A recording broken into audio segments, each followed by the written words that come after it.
Hey everyone, and welcome to another video of Eat Well with Allergies. So today, well, technically it's not today yet. It's technically about 8:30 the night before that's supposed to be. So technically it's Friday at about 8:30 at night because today we're making pork roast. Now I said I was gonna make barbecued pork loin, but I really don't like barbecue. So I'm making a pork roast. So what you'll need is 4 pounds of Boston pork butt, or any type of pork butt, but it has to be pork butt, not pork loin. Pork loin you actually cook a different way. You cook it faster instead of low and slow. So it is totally different. So you'll also need about, I made a paste with this. It's smoked paprika, garlic powder, onion powder, seasoning, salt, and some water. I would usually use Worcestershire sauce for the liquid, but my family doesn't have that currently. So I used water. And I'll show you how to make that in a little bit. You put together 3 tablespoons of garlic powder,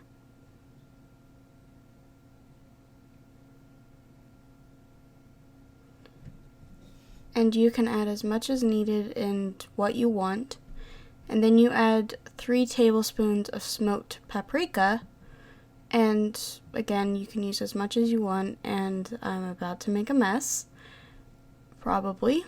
Smoked paprika is very, very clotted in this bowl. And there's the mess.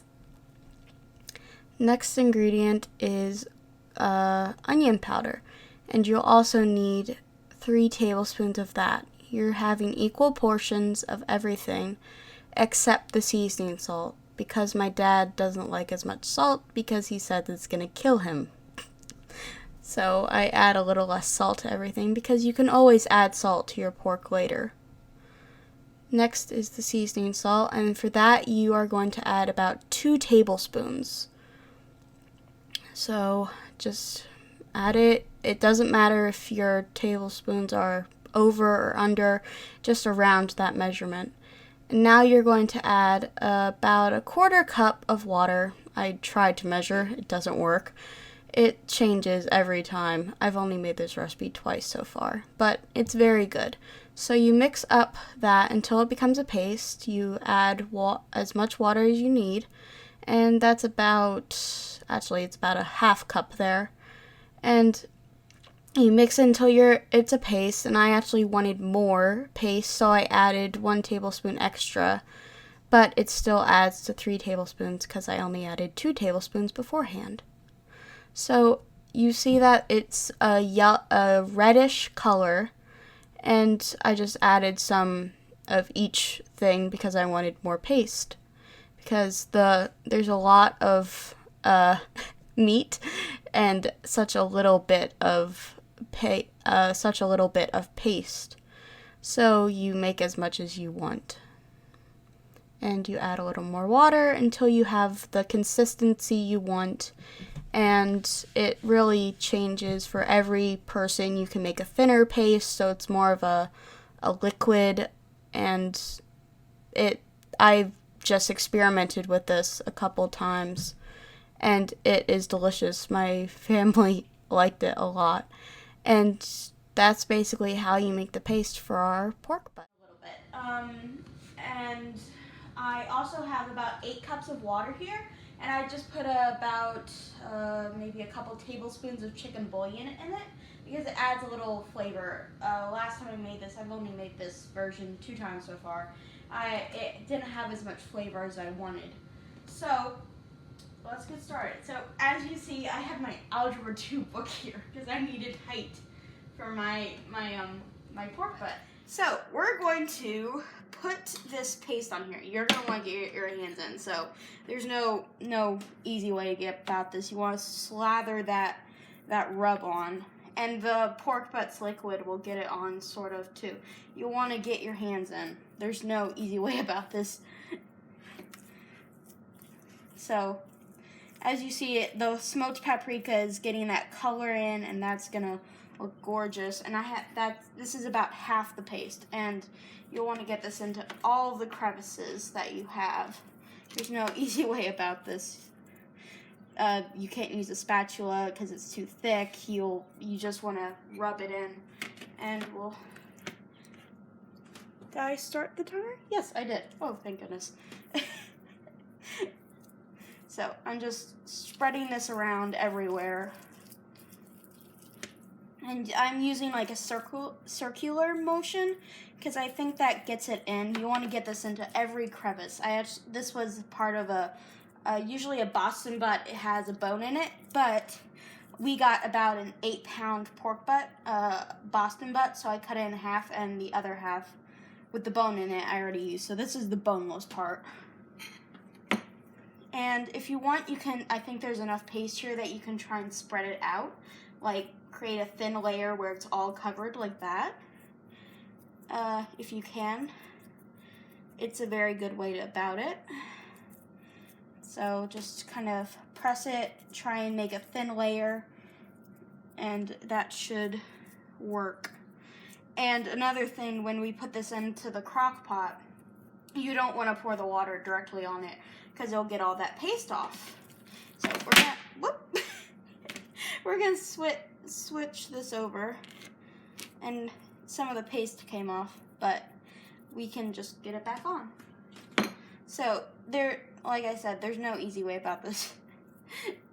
And this actually takes a little longer than I anticipated because I made the paste a little thicker. But I'm almost out of paste, so I'll adjust it. Okay, so I just have this one little side over here to get. And you just want to cover this a little bit. It doesn't matter if you kind of get the paste on it. You just want to cover all that spice in there. The paste is very thick since every part of it is covered. So I'm going to hold my hand on part of it, and then I'm going to smush it into the bottom portion it would be. And you can add some like onions on the bottom of the crock pot. You can add some garlic, some celery, some carrots, add some flavor. You could actually add some potatoes if you wanted to cook those along with it. Okay, so, how am I doing this? I'm just going to put this in there, and then I'm going to wash my hands. My hands are currently stained. Come on. That's some very cold water. Okay. Funny bones getting hit is not very fun. Now, I'm just going to slide my algebra book over. So that's what it looks like right now. And that's all the paste and everything on it. Now, we're going to pour 8 cups of liquid into it. Now, you want to be careful and not get all of that paste off. So you want to slowly pour that in without... You don't want to pour directly on top of it like that. And I did very small. So if you poured it at a very high height, you would get all the paste off. So you don't want to do that. And the reason I'm using 8 cups of liquid is because I want as much broth as I can get out of here. Because I make my own pork broth from pork butt. So I'm going to stop that. So now I'm going to put the lid on. I'm going to put it on the low setting. Still paste everywhere. And then I'm going to adjust the timing. The highest my crock pot can go is about 12 hours. Yeah, 12 hours. Now I have to go all the way back up to 12, which takes a while. But the thing I'll do is, because I go to bed early, I actually have my mom reset the timer for 12 hours. So it actually gets about, she goes to bed about midnight, so it would actually be about like 16 hours. And I'm actually going to start a timer right now on how long it takes. So, right now it's setting a timer. So, let me start that. And that's the beginning of our pork roast. So, we have about 16 hours to wait. I'm not going to record everything. I'll make a slide that says like 16 hours later. If anyone watches SpongeBob, you'll get that reference. But that's basically it. I'll see you in about 16 hours.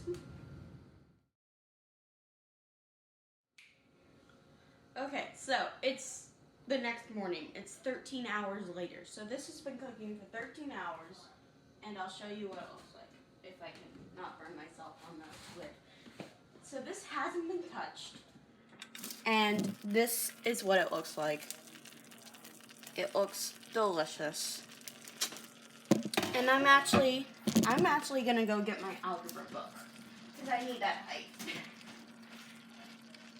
I was thinking that I wouldn't need the height, but I need the height for the camera. Okay, that's better. Okay, so that's what the pork roast looks like. Now, I'm going to transfer it to a regular old, I'm going to transfer it to that. I cleaned this, it's still good. So, I'm going to transfer this 4 pounds of pork roast, and this will fall apart if you're not careful. You can basically take a fork to this, and it's good. Now, the difficult part, that was the easy part. The tedious part for me is I want to separate the fat from the broth. Now, I got this, my problem is I always, you know that little film of fat on top. It always gets in my gravy, and it always makes your mouth feel fatty. So I asked my mom for a fat skimmer. So the way it works is you measure out how much you want, and then the fat rises to the top, and the pour is actually at the bottom. So it doesn't get the fat until the last moment. So that's what we're using today. I have a ladle. Let's just see if that was, and it'll show how much. And each ladle is about half a cup, I think. Let's just see if it's half a cup. Or, okay, this ladle is about a third. My other ladle is about half a cup, so we'll just have to do more ladling. Ladle. And I'm actually going to show you how to make a gravy with no butter, no milk, nothing. Just broth, vegan butter, and flour. That's it. And hopefully this broth tastes good. It smells delicious. So, I have about 4 cups, and I would say I can get a couple more cups out of that. So, I'm going to let the fat rise to the top, and I'm going to get a bowl. A lot of instruments today, because I want to get all of the broth out. Let's see if I can position this to a way that you can see it. You can see the fat is at the top. I don't want that. I don't want that at all. So I'm going to pour all of that into that bowl. So that means it's just broth, and I can work with what I have. And I'm just going to pour this into a bowl. It's still steaming hot. Very, very hot. And I leave a little bit of the broth in the measuring cup because the fat will ultimately pour through. So that's all fat. That is all fat. So now we do the same thing again. And you can actually just pour this in a bowl and measure it out. It's either way. But I find this just works better. So we're just ladling and pouring. So now, because there's not enough, I have to pour it from the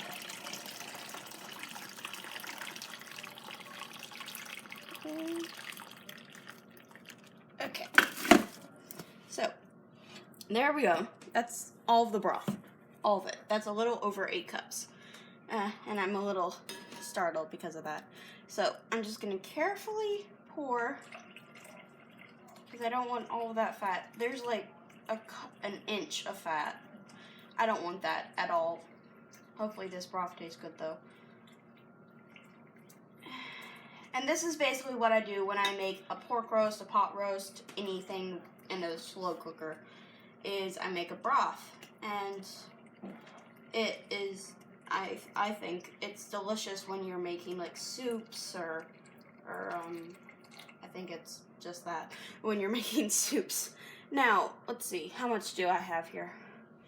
Yeah, that's about a cup of fat that I won't have. And that is the ultimate secret to making broth, I think, is skimming the fat. You would usually, in like, if you're making chicken broth or something like that, you would take a spoon or something else, I think. But basically, I don't want a cup of fat in my gravy or my soup or whatever. So I have about 8 cups of, well, semi-fat-free stuff. And I will just pour this into a cup and freeze it, and when it's frozen, I'll dump it in the trash. And my mom is really gonna like that I'm using her 4-cup coffee mug. My mom has a lot of coffee mugs. So where do I put this? Perfect spot. Usually my family has an array of frozen fats in the freezer, and they never remember to take them out. Okay, so that part is done. Now I'm going to show you how to make gravy. Now, I'm going to put this pork roast back in the slow cooker, and I'm going to put some of the liquid in with it. So, I'm going to, so basically, you can just take, let's see, you can just take tongs and pull it apart. And that's it. You see all that goodness, and you can make, and that paste will get into it too, but I'm actually gonna take out, because my family really doesn't like fat. I think it would be called the fat cap. So I'm taking out the fat I can, and I'm actually putting some of the liquid in. So I'm gonna put a couple ladlefuls, about 2/3 cup of the broth in to moisturize it, because this is gonna be sitting in the crock pot for until 6 o'clock. So it's gonna be sitting there for a while. And you can have this pork roast with rice, mashed potatoes, corn on the cob. We're gonna have that tonight. And anything else, any starch that you can think of. But it's delicious with mostly anything. Usually I would, let me just put this lid back on. Usually I would make, we usually use instant rice. So I would pour as much rice in as needed, and then I would pour as much hot water. Usually you microwave instant rice. I find that it becomes sticky rice if you do that. So I put hot water in the bowl with the rice, and I let the hot water absorb into the rice, and then I microwave it. So then it's not like sticky. Every grain is individual. So I think that works.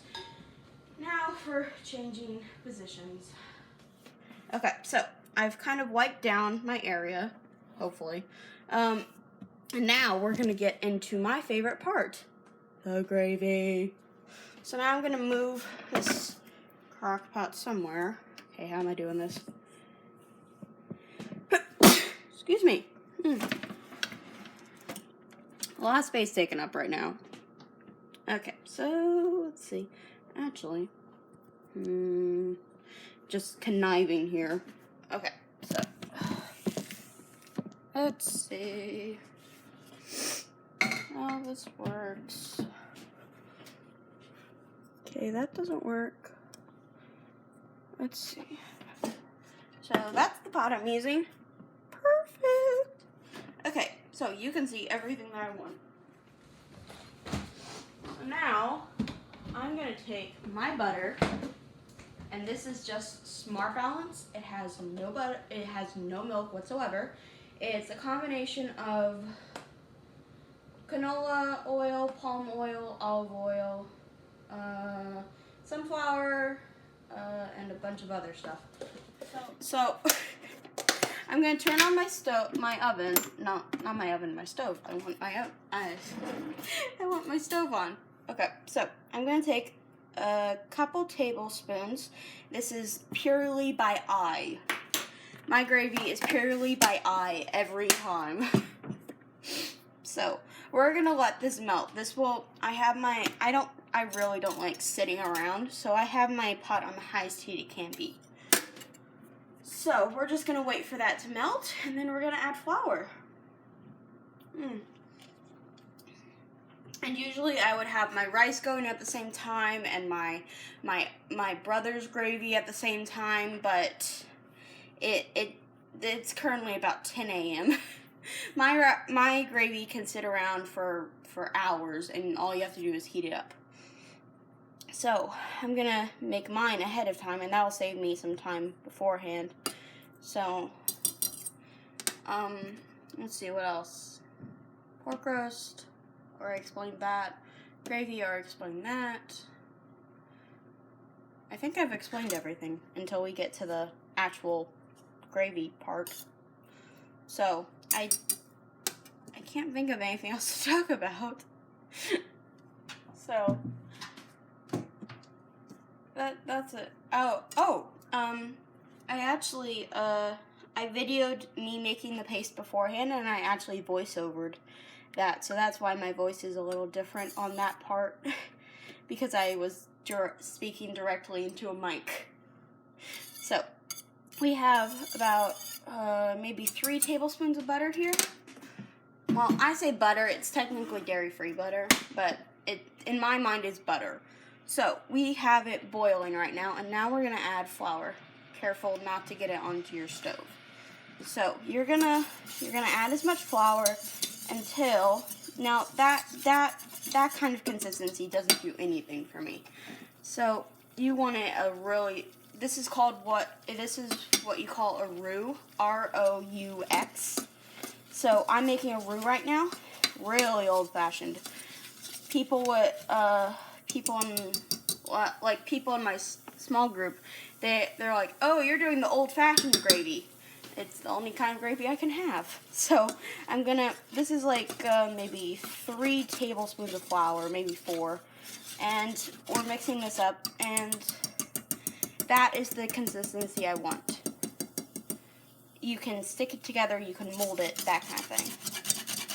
And it's currently sticking, some of it is sticking to the pan. But then we're gonna add broth. So I'm done with my flour here. I'm gonna let that sizzle away for a couple minutes while I put stuff away.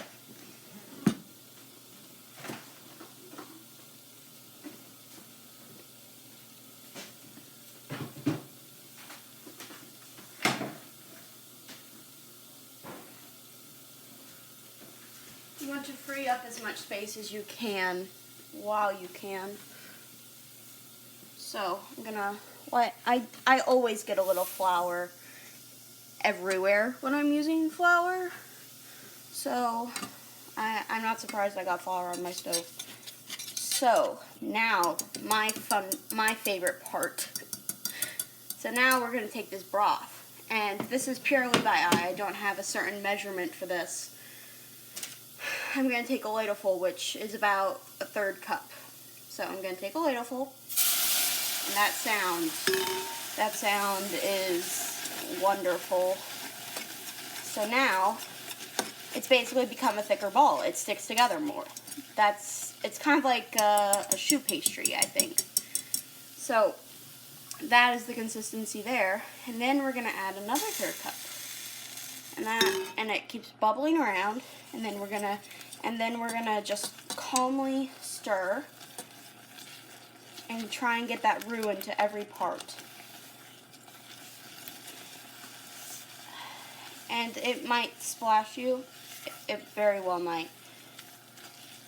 So I'm gonna turn down the heat a little bit. And now it's really like a choux pastry. It sticks together. It's not. So this is where you're calmly just pouring, stirring. So now we have about a cup and 1/3. 1 cup and 1/3 cups here. So now I just do a back and forth to get all that roux into the broth, and you can tell the color difference right there. It's that flour that's making the color difference. And this is the first time I've shown anyone how to make my gravy. So and I always get splashed with hot liquid. It's gonna happen to me because with the motion that I'm doing, liquid goes everywhere.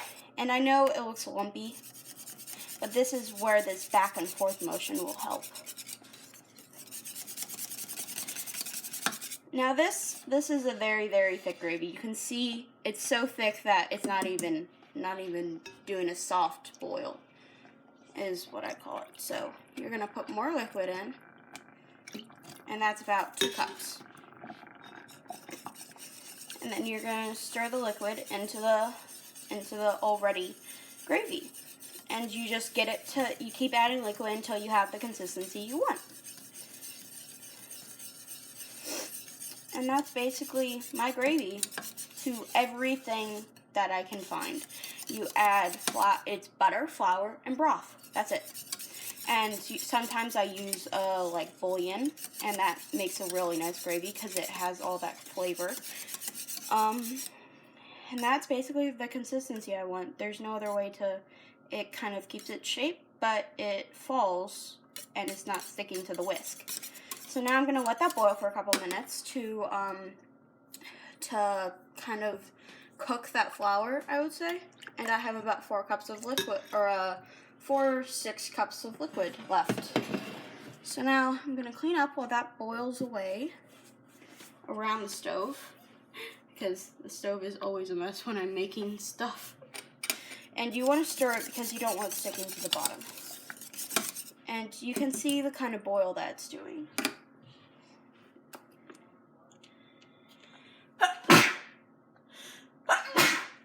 Excuse me.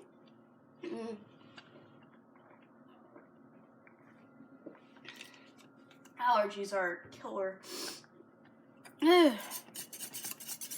Might have to take another Claritin. So that's the consistency I want. It kind of thickens a little bit, so it thickened. And now I'm going to turn off the heat. And here's the fun part. Just set it aside and it can cool. So I'm going to stop that. And that, to me, is a pork roast. You have, usually, and I don't make mashed potatoes because it takes a lot of work for 7 people, and my family eats a lot of mashed potatoes. So I make rice instead. So in my family, it's 4 pounds of pork roast, it's about 5 or 6 cups of rice, and it's about 5 cups of gravy. So it's a lot of gravy. You would not want, it's not a nice dollop of gravy, it's basically a moat of gravy with rice in the middle. So that is pork roast. And next week we will actually be doing, I think it's called a beef and broccoli bake. So it's like a broccoli beef casserole, I think. So that's next week because I couldn't get brisket. So I couldn't get brisket.